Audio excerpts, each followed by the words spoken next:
Hi guys, Damon Hill here again from Signature Series Group Sponsorship. Here's a little sneak peek into what you're going to find inside our online professional sponsorship overview document, template and tutorial course. What is the purpose of a professional sponsorship overview document?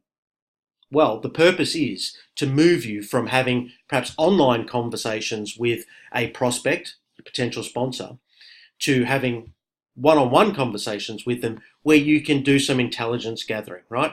Because sponsorship is about you being able to deliver that prospect or that potential sponsor what it is they need to achieve their objectives. So this document's not about selling anything. You're not selling anything here in this document other than the fact that you are a professional and you understand sponsorship and understand it's about them and not you.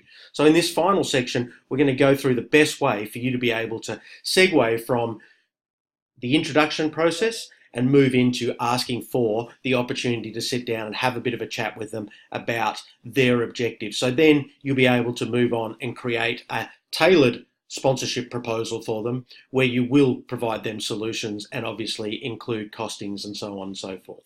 So that's what you're going to find inside the online course, or at least one of the parts that you're going to find inside our online course. So get on board. And I look forward to running through all the nuances of professional sponsorship overview document with you soon. Cheers.